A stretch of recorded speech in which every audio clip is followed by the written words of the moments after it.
السلام علیکم ورحمۃ اللہ وبرکاتہ، نحمده ونصلی علی رسولہ الکریم، اما بعد فاعوذ باللہ من الشیطان الرجیم، بسم اللہ الرحمن الرحیم، رب اشرح لی صدری ویسر لی امری واحلل عقدۃ من لسانی یفقہوا قولی۔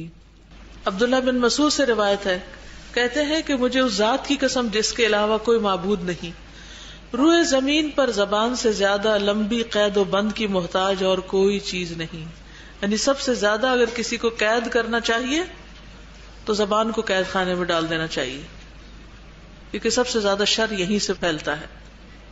عمر رضی اللہ عنہ نے ابو بکر رضی اللہ تعالیٰ عنہ کو دیکھا کہ وہ اپنی زبان کھینچ رہے تھے، پکڑ کے باہر کھینچ رہے تھے۔ حضرت عمر نے پوچھا، خلیفۃ رسول اللہ صلی اللہ علیہ وسلم یہ کیا کر رہے ہیں؟ انہوں نے کہا، یہ مجھے ہلاکت گاہوں کی طرف لے جاتی ہے، میرے منہ سے ایسی بات نکل جاتی ہے کہ میں مشکل میں پڑ جاتا ہوں۔ فرمایا، جسم کا ہر حصہ اللہ تعالیٰ سے زبان کی تیزی کی شکایت کرتا ہے، جسم کا ہر حصہ زبان کی تیزی کی شکایت کرتا ہے، کیونکہ جو ہم بولتے ہیں ہمارے ہاتھ پاؤں باقی سارا جسم ادھر ہی موو کرتا ہے، اسی قسم کے ایکشن کرتا ہے۔ ایک اور حدیث میں آتا ہے کہ ابن آدم کی اکثر خطائیں، زیادہ غلطیاں اس کی زبان کی وجہ سے ہوتی ہیں۔ آپ صلی اللہ علیہ وسلم نے بدترین امتیوں کی جو علامت بتائی وہ زبان کا غلط استعمال ہے، بے احتیاطی والی بات کرنا۔ صحیح الترغیب والترہیب کی روایت ہے، رسول اللہ صلی اللہ علیہ وسلم نے فرمایا، ان قریب میری امت میں ایسے لوگ ہوں گے جو طرح طرح کے کھانے اور رنگ برنگے مشروب طلب کریں گے اور طرح طرح کے کپڑے پہنیں گے اور گفتگو میں بے احتیاطی کریں گے، بولتے وقت نہیں سوچیں گے، طرح طرح کی سواریوں پر سوار ہوں گے، وہ میری امت کے بدترین لوگ ہوں گے۔ رسول اللہ صلی اللہ علیہ وسلم نے یہ بھی فرمایا، ہلک المتنطعون، قالها ثلاثا، 3 بار یہ فرمائی، بال کی کھال اتارنے والے ہلاک ہو گئے۔ بال کی کھال اتارنے کا کیا مطلب ہوتا ہے؟ کسی بات کا پیچھا نہ چھوڑنا، یعنی بے مقصد تحقیق، پیچھے پڑ جانا کسی چیز کے، بات ختم ہی نہ کرنا، دوسرے کے سر پہ سوار ہو جانا۔ ابن مسعود کہتے ہیں کہ المتنطع وہ ہے جو ایسی بات کی کرید کرتا ہو جس میں کوئی فائدہ نہیں، ایسی بات کی کرید جس میں کوئی فائدہ نہیں۔ پھر زیادہ بولنا منافقت کی علامت ہے۔ فحش گوئی اور زیادہ باتیں کرنا نفاق کے شعبے ہیں، یہ بھی حدیث ہے سنن الترمذی کی، یعنی بات کو اتنا بڑھا دینا، لوگوں کی تعریفیں کرتے چلے جانا، اس پر اللہ تعالی راضی نہیں ہوتا۔ بس مختصر انسان بات کرے، کسی کی اچھی کوالٹی ہے اس کو ذکر کر لے، کسی نے آپ پر احسان کیا اس کا شکریہ ادا کرے، کسی کو خوشی ملی ہے اس کو دعا دے، لیکن مبالغہ آرائی سے پرہیز کرے۔ پھر اسی طرح سرسار وہ بھی ہوتا ہے جو شریعت کے ضابطوں قاعدوں سے باہر نکل کے بات کرتا ہے، جیسے غیبت وغیرہ کرنا، غیبت اور بے مقصد گفتگو کرنا۔ غیبت کیا ہوتا ہے؟ کسی کے پیٹھ پیچھے بات کرنا، یعنی غیبت اس کے اندر ہو وہ عیب لیکن اس کا ذکر اس کو پسند نہ ہو، اور بہتان تراشی ہے کہ ہے ہی نہیں عیب اور وہ اس کے بارے میں بات کر رہا ہے۔ کیا سرونٹس کی غیبت جائز ہے؟ ورکرز کی غیبت جائز ہے؟ نہیں۔ اب اس میں آپ دیکھیے کہ نبی صلی اللہ علیہ وسلم کیسا معیار ہمیں دیتے ہیں۔ معاذ بن جبل سے روایت ہے کہ انہوں نے رسول اللہ صلی اللہ علیہ وسلم کے پاس ایک آدمی کا ذکر کیا اور کہا، جب تک اسے کھلایا نہ جائے وہ کھاتا نہیں، جب تک اسے سوار نہ کیا جائے وہ سوار نہیں ہوتا۔ آپ نے فرمایا، تم نے اس کی غیبت کی، تم نے اس کی غیبت کی۔ غیبت کے اس معیار پر آپ دیکھیے کہ جب آپ لوگوں کی باتیں کرتے ہیں تو وہ کس زمرے میں شامل ہو جاتی ہیں۔ صحابہ نے کہا، اے اللہ کے رسول صلی اللہ علیہ وسلم، جو اس میں ہے ہم نے وہی بیان کیا ہے۔ فرمایا، غیبت کے لیے تمہیں یہی کافی ہے کہ تم اپنے بھائی کی اس بات کا ذکر کرو جو اس میں ہے۔ کیا ہم ایسے تبصرے کرتے ہیں لوگوں کے بارے میں؟ فلاں کو تو پہننا نہیں آتا، اس کو تو پکانا نہیں آتا، اس کو تو یہ نہیں آتا، اس کو وہ نہیں آتا، اور یہ عیب اس میں ہوتے ہیں۔ اور اگر آپ کو کوئی منع کرے تو آپ کیا کہتے ہیں؟ میں کوئی جھوٹ کہہ رہی ہوں، میں تو بالکل سچی بات کر رہی ہوں۔ آپ کسی سے بھی پوچھ لیں، یہ باتیں بھی لغو اور حرام تک میں شامل ہو جاتی ہیں. اس بات کے کرنے کا فائدہ کیا ہے؟ اللہ ہم سب کو معاف کر دے، اللہ ہم سب کو معاف کر دے. کوئی تبصرہ یاد کیجئے جو آپ نے کسی کے بارے میں ایسا کیا ہو. مثلا آپ کا کک ہے، کھانا ٹھیک نہیں پکاتا آپ کے، جب تک میں اسے نہ بتاؤں وہ تو پکا ہی نہیں سکتا. اس کا تو حال ہی خراب ہے، کبھی نمک زیادہ کر دیتا، کبھی مرچ زیادہ کر دیتا، کبھی ایسا کرتا، کبھی ویسا. ان باتوں کا کوئی فائدہ نہیں. آپ جا کر اس کو بتائیں نمک زیادہ کر دو یا کم کر دو، مرچ زیادہ کر دو یا کم. آپس میں کھانے کی میز پر بیٹھ کر تبصرے کرنا، آپ اپنی ساری نیکیاں اس کو دیے چلے جا رہے ہیں. بیکار کے تبصرے، فضول کے تبصرے. اب یہ دیکھیے، یہ جو حدیث ہے، صحیح حدیث ہے، سلسلہ صحیحہ کی، معاذ بن جبل کی جو روایت ہے کہ انہوں نے بس یہی کہا تھا نبی صلی اللہ علیہ وسلم سے، وہ فلاں آدمی، اس کو تو جب تک سوار نہ کرائیں سوار نہیں ہوتا، جب تک کھلائیں نہ جب تک کھاتا نہیں، جب تک یعنی ہم کچھ بتائیں نا تو وہ تو کچھ بھی نہیں کرتا، یعنی بیکار آدمی ہے، نکما آدمی ہے. دوسرے لفظوں میں لوگوں کے تو کیا، خود اپنے بچوں، اپنے گھر والوں، اپنے ہسبینڈ، اپنے بہن بھائیوں، اپنے سسرال کے بارے میں ایسے تبصرے نہیں کرتے رہتے. میری نند ایسی ہے، میری بھابھی ایسی ہے، حتیٰ کہ ماں باپ کو بھی نہیں چھوڑتے، میری اماں ایسی ہے، اور پھر ہر ایک کے سامنے کیے چلے جاتے ہیں. ایسی باتوں کو محفلوں کی زینت بنا دیتے ہیں. جہاں دو لوگ کٹھے ہوئے نہیں، بس تیسرے کا گوشت کھانا شروع کر دیا. یہ باتیں جنت میں داخلے سے رکاوٹ ہیں. اللہ اکبر، اللہ ہمیں معاف کر دے. کعب بن عجرہ سے مروی ہے، نبی صلی اللہ علیہ وسلم نے کعب کو گم پایا تو ان کے بارے میں سوال کیا. صحابہ نے کہا وہ بیمار ہیں. آپ پیدل چلے یہاں تک کہ ان کے پاس پہنچ گئے. جب آپ ان کے ہاں داخل ہوئے تو آپ نے فرمایا، اے کعب خوش ہو جاؤ. ان کی ماں نے کہا، اے کعب تمہیں جنت مبارک ہو. آپ نے فرمایا، یہ اللہ پہ قسم چڑھانے والی عورت کون ہے؟ کعب نے کہا، اے اللہ کے رسول صلی اللہ علیہ وسلم، یہ میری ماں ہے. آپ نے فرمایا، اے ام کعب، تجھے کیا معلوم، شاید کعب نے بے مقصد بات کی ہو یا ایسی چیز سے روکا ہو جو اسے غنی نہ کرتی ہو، یعنی معمولی چیز کسی کو دینے سے انکار کیا ہو. تو اس میں کیا بات ہے؟ تمہیں کیا معلوم، شاید کعب نے کوئی بے مقصد بات کی ہو. تم کیسے کہہ سکتی ہو کہ وہ جنت میں ضرور جائے گا؟ ہو سکتا ہے اس نے بے مقصد باتیں کی ہوں. تو اس حدیث سے کیا پتہ چلتا ہے کہ یہ سرسرا جو ہے اور بے مقصد باتیں اور لغو باتیں اور فضول باتیں اور باتیں ہی باتیں، یہ انسان کے جنت میں جانے کے لیے رکاوٹ ہو سکتی ہے. کیونکہ جنت کیسی جگہ ہے، لا تسمع فیہا لاغیہ، جس میں تم کوئی لغو بات نہیں سنو گے، کوئی ایسی بات نہیں سنو گے جو تمہارے کانوں پہ بھاری ہو. ٹھیک ہے نا؟ تو خلاصہ کیا ہے؟ خلاصہ یہ ہے کہ انسان اپنے منہ اور اپنے دل دماغ کے غلط استعمال سے بچے. کیونکہ رسول اللہ صلی اللہ علیہ وسلم سے جب پوچھا گیا کہ عام طور پر کون سی چیز جنت میں داخل کرتی ہے، تو آپ نے فرمایا اللہ کا تقوی اور حسن خلق. اور پوچھا گیا کہ لوگوں کو عام طور پر کون سی چیز جہنم میں لے جاتی ہے، آپ نے فرمایا منہ اور شرمگاہ.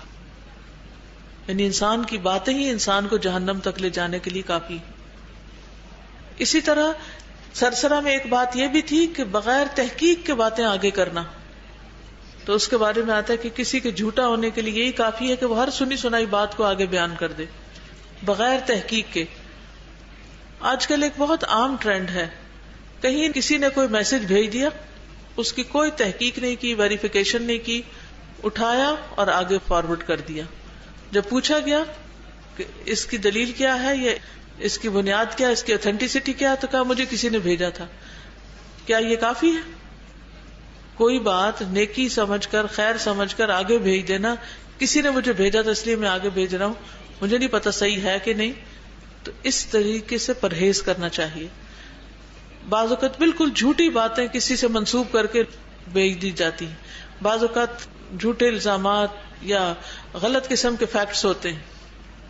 یہ ضروری نہیں کہ دین کے معاملے میں، دنیا کے معاملے میں بھی غلط باتیں آگے پہنچانا منع ہے. تو ہر سنی سنائی بات کو آگے لے جانا جو ہے، یہ انسان کے جھوٹا ہونے کے لیے کافی ہے. تو ابھی تک کیا سیکھا؟ فائدہ مند بات کی جائے ورنہ خاموشی اختیار کی جائے، کانوں اور آنکھوں کی حفاظت کی جائے، اللہ کا ذکر کیا جائے، مفید باتیں کی جائیں، لیکن وہ بھی ایک حد کے اندر. مفید باتیں بھی بہت زیادہ نہ ہوں کیونکہ پھر وہ اپنی وقت کھو دیتی ہیں. ٹھیک ہے نا؟ اچھے کاموں میں خود کو مشغول کیا جائے. شرعی حد سے نکلی ہوئی باتوں سے پرہیز کیا جائے، غیبت اور سنی سنائی باتوں سے۔ کثرت کلام جنت میں جانے سے رکاوٹ بن سکتا ہے۔ وقال تعالی، اور اللہ تعالی کا فرمان ہے، ما یلفظ من قول، نہیں نکالتا کوئی کلمہ، کوئی بات، یعنی منہ سے نکالتا، الا مگر لدیہ، اس کے پاس ہی، رقیب عتید، ایک تیار نگران موجود ہے۔ رقیب کہتے ہیں نگران کو، عتید کہتے ہیں تیار کو۔ تو اس سے کیا بات پتہ چلتی ہے کہ انسان کی ہر بات لکھی جا رہی ہے۔ کیا؟ جو کچھ بھی ہم بولتے ہیں وہ لکھا جا رہا ہے۔ قرآن مجید میں آتا ہے ان ربک لبالمرصاد، ان ربک لبالمرصاد، بے شک تیرا رب یقیناً گھات میں ہے، واچ کر رہا ہے۔ رسول اللہ صلی اللہ علیہ وسلم نے فرمایا، جب تک تم خاموش رہو گے سلامت رہو گے۔ ہر چیز اپنے کنٹرول میں ہے، اندر بند ہے۔ پھر جب تم نے بولا تو یا تمہارے حق میں لکھا جائے گا یا تمہارے خلاف۔ اللہ اکبر۔ حدیث کیا ہے؟ جب تک تم خاموش رہو گے سلامت رہو گے، پھر جب تم نے بولا تو یا وہ تمہارے حق میں لکھا جائے گا یا تمہارے خلاف لکھا جائے گا۔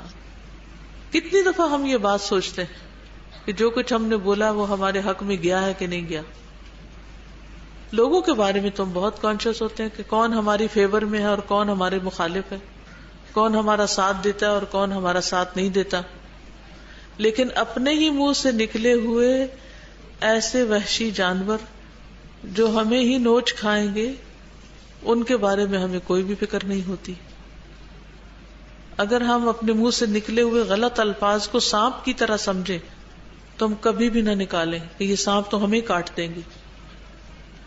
اگر جھوٹ، غیبت، بہتان تراشی، یہ لفظ ہم سانپ کی طرح سمجھیں تو ہم کبھی بھی ان کو باہر نہ چھوڑیں، منہ سے نکلنے ہی نہ دیں۔ اس قدر خطرناک اور خوفناک ہے یہ۔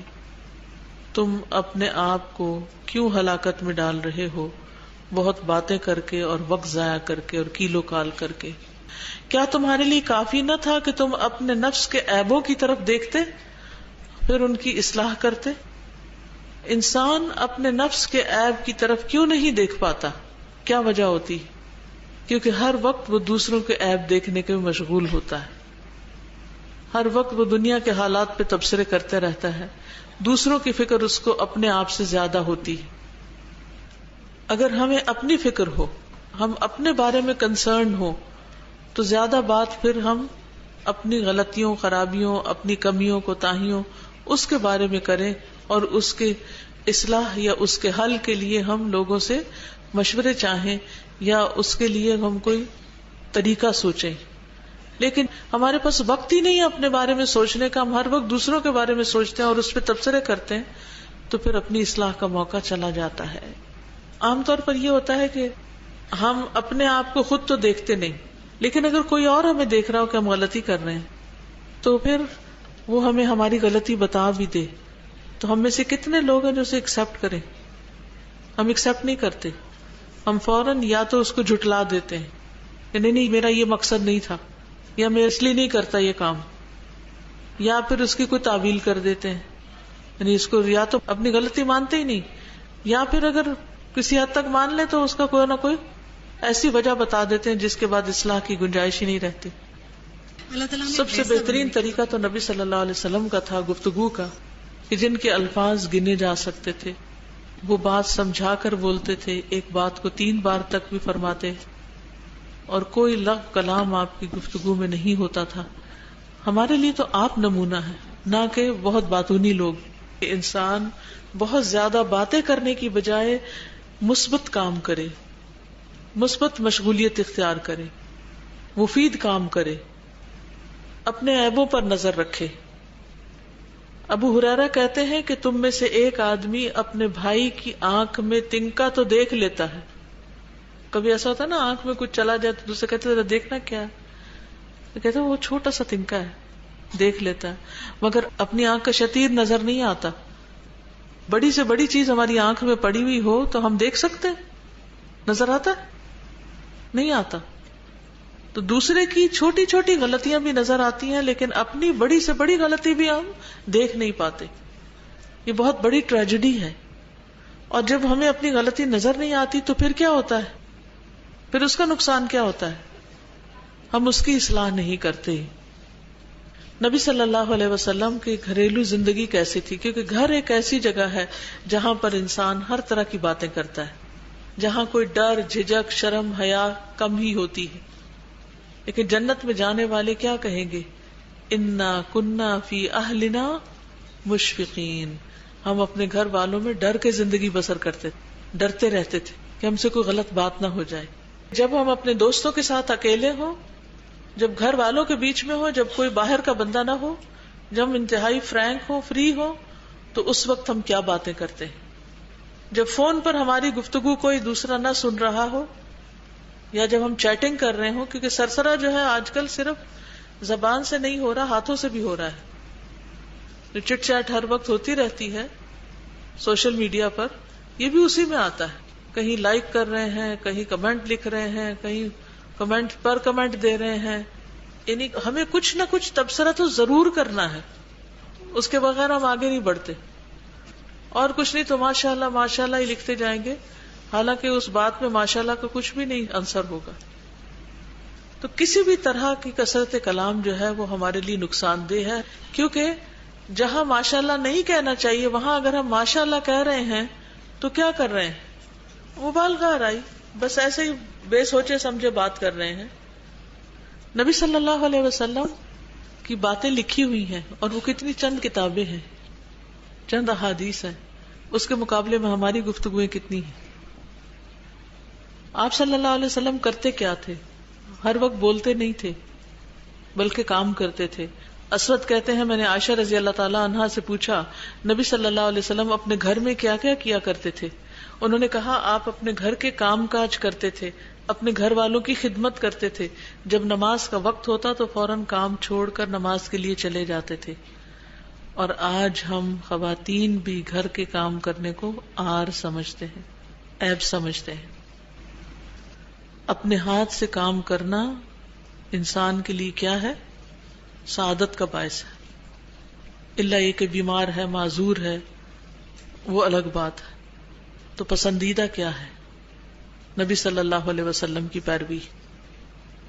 جب مسجد جاتے تھے تو نماز کے علاوہ اور کیا کرتے تھے؟ یہ کیا کرنے کی تلقین کی گئی؟ مسجد میں بیٹھ کے فضول باتیں کی جائیں یا کچھ اور کیا جائے؟ علم سیکھا سکھایا جائے. آپ صلی اللہ علیہ وسلم نے فرمایا کیا تم میں سے کوئی صبح مسجد کی طرف نہیں جاتا کہ وہ اللہ کی کتاب کی 2 آیتیں خود سیکھے یا سکھائے؟ سیکھے یا سکھائے، یہ اس کے لیے 2 اونٹنیوں سے بہتر ہے، اور 3 آیتیں 3 سے بہتر، اور 4 آیتیں 4 اونٹنیوں سے بہتر ہیں. اسی طرح ان آیتوں کی تعداد اونٹنیوں کی تعداد سے بہتر ہے. یعنی اگر انسان کسی ایسی جگہ پر ہے کہ جہاں کرنے کا کوئی کام نہیں.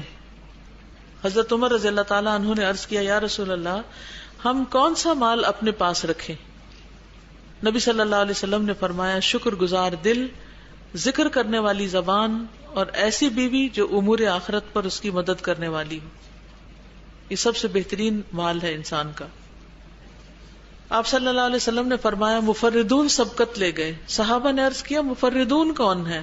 فرمایا اللہ کا بہت زیادہ ذکر کرنے والے مرد اور عورتیں. قرآن میں بھی آتا نا والذاکرین اللہ کثیرا والذاکرات اعد اللہ لہم مغفرۃ واجرا عظیما. اور کچھ صفات کے ساتھ جو اللہ کا ذکر کثرت کے ساتھ کرتے ہیں اللہ ان کے لیے بہترین اجر تیار کیے ہوئے ہیں. اعد اللہ لہم، کیا تیار کیا اللہ نے ان کے لیے؟ اجرا عظیما. چلیے آج کے لیے اتنا ہی کافی ہے. سبحانک اللہم وبحمدک اشہد ان لا الہ الا انت استغفرک واتوب الیک. السلام علیکم ورحمۃ اللہ وبرکاتہ.